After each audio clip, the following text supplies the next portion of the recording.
Só que daqui ele caminha, aqui pela mão de Todorov, para a questão da literatura e do perigo da literatura.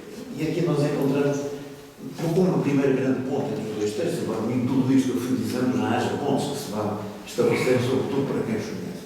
E a questão da literatura coloca aqui uma questão, aliás, era uma que eu achava já, gostava de vos ouvir sobre isso, que é que distinção é que nós estabelecemos entre literatura, linguagem e linguística. De que é que nós estamos a falar quando falamos das palavras, estamos a falar de literatura, estamos a falar de linguagem, estamos a falar de linguística. O que é que significa escrever? O que é que cada uma delas, por exemplo, tem de condicionante? Não quer dizer ética, porque a ética, como sabe, hoje está tão degradada no discurso corrente e é tão usada por quem, enfim, tem nela uma visão que eu diria considerada sempre numa dimensão dialética, entre a realidade e o próprio sentido da ética, que não gosto muito. Mas há aqui uma dimensão moral, digamos assim, para não ser demasiado profundo, entre isto, linguística, linguagem e literatura. Isto é, os três campos estão sujeitos ao mesmo constrangimento moral. Não estão, por exemplo, a literatura é mais livre relativamente a esses constrangimentos e, portanto, pode caminhar por outros campos que já não são admitidos nem à linguística, nem eventualmente à linguagem no cotidiano, enquanto comunicação, enquanto espaço de comunicação. António Pinto Ribeiro dá-nos exemplos do que pode acontecer em cada uma destas dimensões, mas é sobretudo por colocar este tipo de questões que eu gostaria, por minha iniciativa, de colocar três questões que eu deixaria depois ao pensamento do texto. Uma delas é de saber se está a linguagem em processo de descaracterização e a literatura é, por exemplo, o último de salvação. Esta aqui, salvação, vem um pouco legitimado pelo poema de Eugênio de Andrade, quando ele pergunta por uma sílaba da salvação. Portanto, é salvação neste sentido e não uma salvação escatológica que seja entregue à literatura como objetivo dela. Mas é ela a literatura ainda o resíduo último da resistência e aí, enquanto resíduo último da resistência, qual é o seu lugar, o seu papel?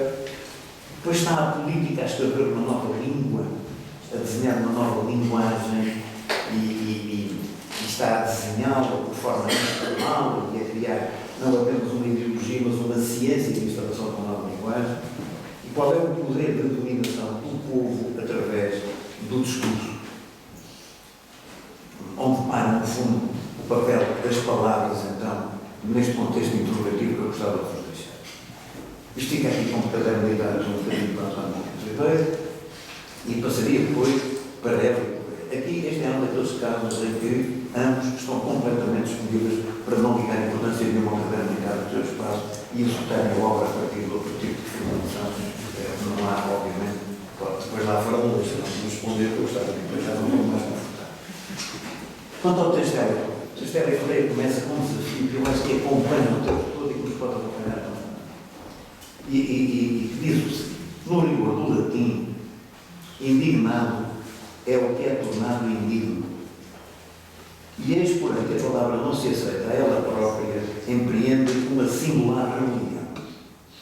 E esta rebelião aqui, curiosamente, vem cruzar com o próprio título do texto do António Pinto Ribeiro. Nega a humilhação que cai sobre ela.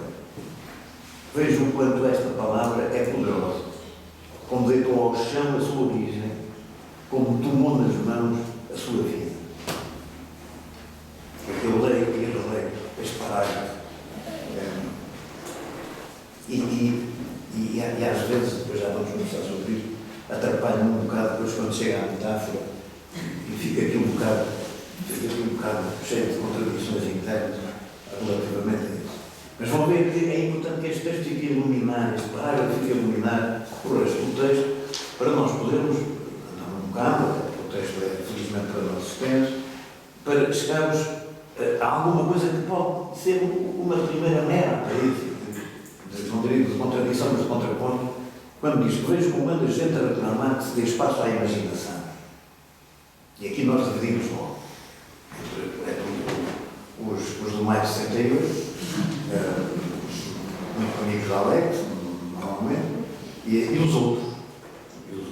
É uma forma também de dar importância ao conceito do outro. Hélio Correia resolve a questão do maio de 68 numa perspectiva, com a qual, aliás, eu tenho uma tendência de concordância grande, em que no fundo acaba por dizer de uma forma, não diz diretamente, mas nós percebemos que consequência com mais de 68 por exemplo, o Júlio Perna, que cresce em filosofia, e portanto o que fica como residual tudo aquilo é aquilo que nós agora queremos combater em nome de um grito de liberdade da imaginação, que no fundo depois, eu aqui pedia que não deixassem interpretar mal, ela não deixa de cruzar com a crítica que faz à escrita metafórica, ou uma certa dimensão da escrita metafórica, ou um certo uso abusivo da escrita metafórica. O autor diz que no país de poetas caímos automaticamente numa coloração vocabular que muito raramente dá bons textos. De tão familiar não estranhamos, até deixamos que trabalhe contra nós. E depois dá alguns exemplos. Por exemplo, o das gorduras do Estado. Nós temos uma aproximação biológica ao termo que me parece elucidativo para nos confrontar com o caricato que significa as gorduras do Estado.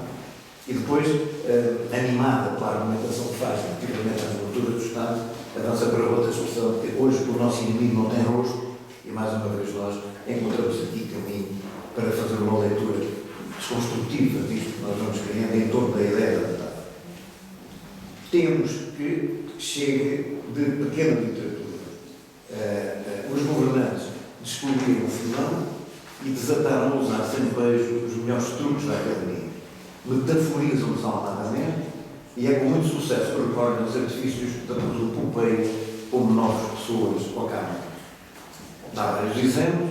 Pergunta, não cito o Lisbeck, mas pergunta que mulher fabulosa é essa Europa a quem nós simplesmente temos de agradar sem compreender bem os seus caprichos. Também nós somos compreendidos os nossos caprichos. E a certa altura introduz um outro tema, o da narrativa e a sua dimensão crítica relativamente à ideia da narrativa. Isso agora vamos muito longe, mas no fundo isto serve para levar a que mentem com toda a glória, porque não é toda a grande obra uma mentira. É só preciso que quem mente minta bem, minta na sua glória de poeta. Os governantes mentem com virtude. Eu isso acho bem importante para acabar de vez com a ideia de que muitas vezes o mau resultado das ações políticas resulta da incompetência dos governantes. Eu sempre tive muito receio de que as pessoas acreditassem nisso. E prefiro ficar no receio de que as más soluções políticas resultam da grande competência dos governantes. Portanto, é bom nós sejamos convidados a este tipo de apreciação crítica e declaratória. E, no entanto, as pessoas não apenas clamam contra o prodígio criativo, como até se declaram indignadas. Por causa da palavra indignação, é que me pus a buscar o texto, porque é uma palavra extraordinária. E volta ao início. Deu a volta por dentro de si mesma para contrariar o seu significado. E tratou disso logo que nasceu. Não houve aqui evolução semântica. No rigor do latim, que julgaríamos incontornável, vemos surgir uma palavra derivada pela prefixação do indicativo, que transforma um conceito no oposto. Indignado é o que é tornado indigno. E eis, porém, que a palavra não se aceita a ela própria. Empreende uma singular rebelião. Nega a humilhação que é sobre ela. O indignado, dizendo-se indignado, renega a sua condição, rebela-se. Vejam quanto esta palavra é poderosa, como deitou ao chão da sua origem, como tomou nas mãos a sua vida. Eu junto que isto é muito sério do que nós temos aqui. Enfim, caminho por aqui, nesta onda, por exemplo, uma referência santíssima, por exemplo, ao modo como o Mondarlin pega na Antígona, como uma das outras formas de trabalhar a Antígona ao longo do tempo, e por preparação da doutora Freire, fala das manifestações e pergunta o que é isso de manifestar, e conclui que se as pessoas continuam a marchar, é porque à força da repetição os sapatos estão enfeitiçados. Eu, quando li isto, fiquei mais contente, porque ia falar sempre aqui espaço para uma fotografia e para outra, sempre aqui uma metáforazinha que se pode usar. Espero que não tenha sido uma esquina distraída, eu lá caí, não tem nada a ver com esta. Mas reparem, eu sou um surrapiador de metáfora, logo apanhou uma não ao lado. Depois diz, não é de dança, mas de espasmo, movimento. O grito de invectiva já não faz estabelecer o seu destinatário. O seu destinatário olha para aquilo, chama-lhe aquilo e vai à sua vida. Mostra um grande talento para colocar. Nós que talento revelamos, o da fé, o da brava teologia, repetimos os nossos argumentos até à análise e assim acaba a frase que damos da retórica. Não é possível refazer a língua? É sim.